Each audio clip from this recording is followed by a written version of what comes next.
अच्छा, जैसे हम लोगों ने पहले ये कॉन्सेप्ट पढ़ा था ना कि जो रेफरेंस है उसका, वो किस चीज़ का रेफरेंस है, वो किस मेमोरी एलोकेशन को, किस मेमोरी वैल्यू को, किस वेरिएबल को वो का निकनेम है, वो किसका रेफरेंस है, वो चेंज नहीं कर सकते। आपने एक दफ़ा इनिशियलाइज़ कर दिया, अब आप उसे चेंज नहीं कर सकते।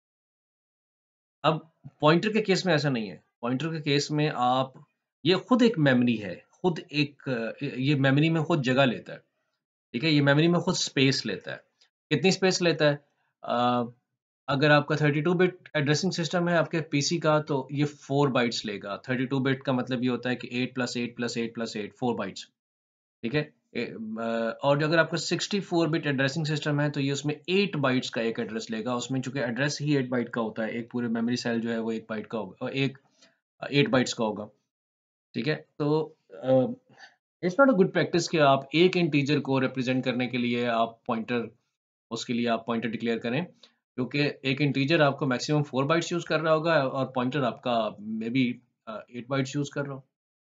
ठीक है? तो आप मेमोरी पॉइंटर्स का तो बेसिकली पर्पज़ ही यही है कि मेमोरी एफिशिएंसी की जाए, मेमोरी को एफिशिएंटली यूज़ किया जाए। तो अगर आपने सिर्फ़ एक के लिए करना ना, तो that's not not a good practice. आपके पास बहुत बड़ी एरे है, साइज़ जो है उसका बड़ा है, तो तब आप अगर पॉइंटर्स को डिक्लेयर करते हो, यूज़ करते हो। मोस्टली डायनामिक मेमोरी एलोकेशन में आपको पॉइंटर्स बहुत हेल्प करेंगे। ओके, वो क्या होता है वो आगे जाके देखते हैं। ओके, अभी मैं आपको बताता हूँ कि जैसे पॉइंटर जो है ना वो अभी एक एक ये पॉइंटर जो है ना ये नंबर 1 को कर रहा है, प्रेज़ेंट कर रहा है। अभी तो मैंने यहाँ पे इसका एड्रेस देखा है ना, ठीक है? अब मैं इसे कहता हूँ कि साथ ही साथ ना तुम मुझे ये दिखाओ कि इस एड्रेस के ऊपर जो तुमने होल्ड किया हुआ है, उसमें वैल्यू क्या पड़ी हुई है? मैंने एक टैब एंटर किया। अब ये एक पॉइंटर का जो एड्रेस दिखाने के बाद ना एक टैब यानी 5 स्पेसेस देगा। बैकस्पेस टी ये एस्केप सीक्वेंस है। जिस तरह बैकस्लैश एन था ना, उस तरह। ये उससे न्यू लाइन आ जाती है, इससे एक टैब का इज़ाफ़ा हो जाता है। टैब प्रिंट हो जाएगा, ओके? अब उसके साथ मैं उसे कह रहा हूँ कि तुम ना मुझे पॉइंटर भाईजान आप अपनी वैल्यू दिखाएँ, कि जिस जगह को आप पॉइंट कर रहे हैं ना, उस मेमोरी में वैल्यू क्या पड़ी हुई है। इसके लिए हम इसे कहते हैं डीरेफरेंसिंग। अब जब दोबारा स्टार यूज़ करेंगे ना यूज़ करते वक़्त, डिक्लेरेशन के टाइम पे जब हमने स्टार यूज़ किया था, तो वो क्या था, पॉइंटर की अ, इंडिकेशन की थी। जो हम वेरिएबल डिक्लेयर करने लगे हैं, वो एक पॉइंटर टाइप है, ठीक है? वो एक एड्रेस को होल्ड करेगा। लेकिन यहाँ पे जब हम लोग स्टार यूज़ करेंगे, तो ये डीरेफरेंसिंग ऑपरेटर है, यानी ये उसको डीरेफरेंस कर देगा। डीरेफरेंस का मतलब ये है कि रेफरेंस कहते हैं एड्रेस को। सी प्लस प्लस की टर्म में, मेमोरी की टर्म में रेफरेंस कहते हैं एड्रेस को। डीरेफरेंस का मतलब ये है कि अब तुमने मुझे एड्रेस नहीं बताना, उस एड्रेस पे जाओ और जाके मुझे बताओ उस एड्रेस पे वैल्यू क्या पड़ी हुई है, ठीक है? ये वाला जो पोर्शन है, ये बताएगा कि मैंने वैल्यू क्या होल्ड की हुई है, एड्रेस क्या होल्ड किया हुआ है। और ये वाला जो पोर्शन है, ये बताएगा कि उस एड्रेस के ऊपर क्या वैल्यू पड़ी हुई है, ओके? आई होप सो कि ये क्लियर है। अगर नहीं क्लियर हुआ तो बार-बार सुन लें इस बात को, ठीक है? अब मैं इसको इससे पूछता हूँ, ये देखो, ये मुझे बता रहा है कि मैं इसे कंपाइल एंड रन करता हूँ। ये मुझे बता रहा है, अच्छा नल पॉइंटर डिक्लेयर किया हुआ है मैंने, हाँ, इसके बाद मैंने नल कर दिया ना इसको, मेंशन करने के बाद मैंने दोबारा नल कर दिया। बल्कि नहीं, इसको तो मैं पॉइंटर को तो अभी मैंने असाइन ही नहीं किया। ओके, मैं यहाँ पे कर देता हूँ।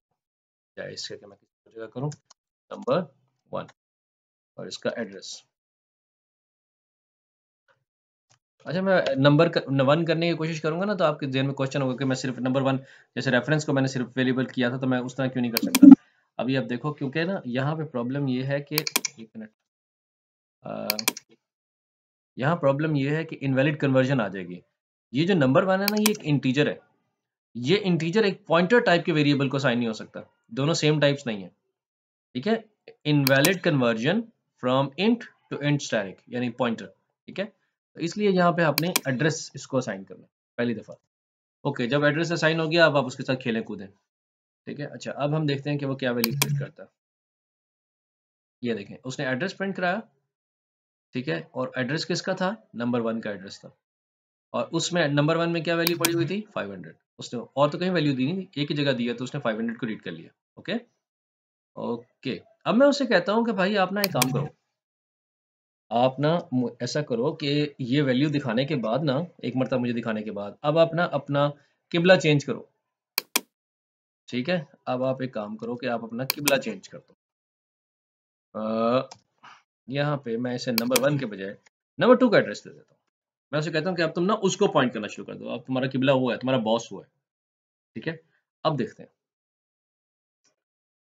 हैंडल लगा हुआ यहाँ पे, नहीं नहीं, एक ही लाइन में आ जाएगा, इधर एंड एंड लाइन कर देते हैं। ओके,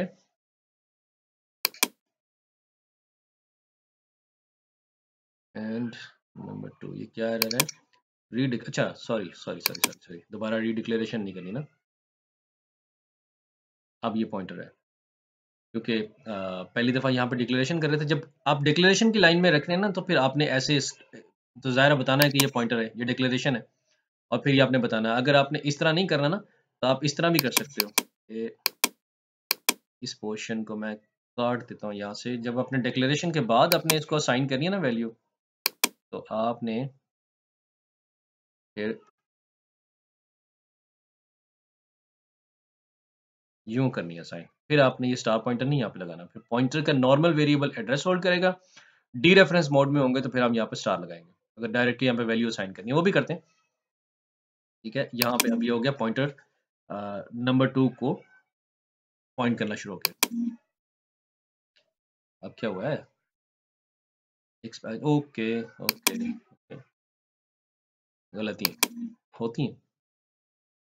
ओके, अब ये देखें, ये एड्रेस है नंबर 1 का, ये वाला, ये यहाँ से यहाँ तक। नंबर 1 की वैल्यू क्या पड़ी हुई थी 500, और दूसरा एड्रेस क्या है नंबर 2 का, और उसमें वैल्यू क्या पड़ी हुई है 600। अब आप में से कोई देखना चाहे तो इसने नंबर 1 की वैल्यू को तो नहीं चेंज कर दिया जैसे रेफरेंस ने किया था। उसके लिए आप ये कर सकते हैं कि आप ये जो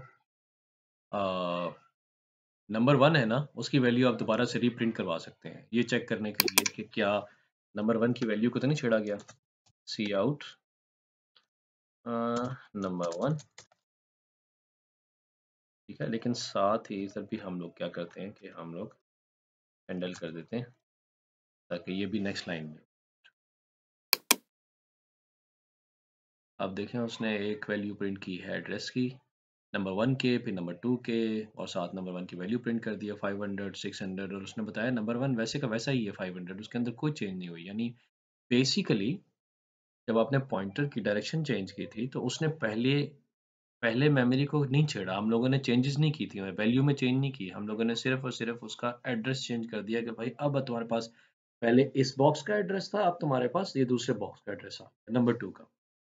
ओके, अब इसके बाद हम लोग थोड़ा सा देखेंगे डी रेफरेंस को। अब डी रेफरेंस को कैसे यूज करना है, फॉर एग्जांपल आप इस नंबर 1 को री इनिशियलाइज करना चाह रहे हो ना, और नंबर 2 को करना चाह रहे हो, तो ये री इनिशियलाइज भी कर सकते हो आप। जैसे ये अब ये पॉइंटर जो है वो नंबर 1 को यहाँ पे पॉइंट कर रहा है और यहाँ पे नंबर 2 को कर रहा है। आप यहाँ पे इस वक्त डी रेफरेंस करके पॉइंटर की वैल्यू चेंज करोगे। अब अगर आप यहाँ से 505 कर दो ना, 505, तो अब बेसिकली हुआ ये है कि ये जो पॉइंटर है इसमें जो एड्रेस पड़ा हुआ था उसको डी रेफरेंस किया कि ये कहाँ पड़ा हुआ है, उस जगह जाओ। वो कहाँ पड़ा हुआ है नंबर 1 पे, उसकी वैल्यू को अब इसने ओवरराइट कर दिया, 500 से 505 कर दिया। ओके, अगर मैं यही चीज, यही लाइन उस वक्त लिखूं जिस वक्त ये नंबर 2 को पॉइंट कर रहा होगा, ठीक है, नंबर 2 को पॉइंट करने के बाद यहाँ पे मैं लिख दूं और मैं इसे कह दूं कि आप अब अपनी वैल्यू 605 कर लो। ठीक है, अब जो ये वैल्यू प्रिंट करेंगे ना, एड्रेस वही रहेगा, सेम एड्रेस रहेगा। ठीक है, अगर मैंने कॉपी नहीं किया, एड्रेस वही सेम रहेगा। ठीक है, लेकिन अब वैल्यूज चेंज होगी। ठीक है, चेक करते हैं। अब यहाँ पे नंबर 1 की वैल्यू देखोगे तो वो चेंज हुई होगी, 505 हो चुकी होगी, इसलिए मैं इसको कमेंट कर देता हूँ। चलो खैर देख लेते हैं। अब ये देखो वैल्यूज जो दिखा रहा है वो 505 दिखा रहा है, 605 दिखा रहा है, एड्रेस वही है। ठीक है, वही जो नंबर 1 नंबर 2 का एड्रेस था उसके अंदर कोई चेंज नहीं आई, किसी किस्म का कोई चेंज नहीं आया। ठीक है, यानी डी रेफरेंस में, यानी अब आपके पॉइंटर के दो फंक्शन नजर आए कि जब आप सिंपल पॉइंटर यूज करोगे तो उसके अंदर एड्रेस होल्ड होगा, जब आप उससे पहले स्टार लगा के उसे यूज करोगे, प्रोग्राम में यूज करोगे, डिक्लेरेशन के टाइम पे ये बता रहा होगा कि पॉइंटर है, लेकिन अगर आप बाद में प्रोग्राम में कहीं भी यूज करोगे तो वो डी रेफरेंस ऑपरेटर है। इन दो ऑपरेटर्स को आपने जहन में रखना है।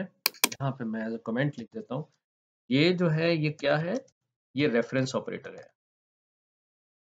ठीक है, किसी चीज़ का आपने रेफरेंस या एड्रेस मेंशन करना है तो आप ये कर सकते हैं, ठीक है। और ये क्या है, इसकी तो जरूरत नहीं है। ये क्या है, ये डी रेफरेंस ऑपरेटर,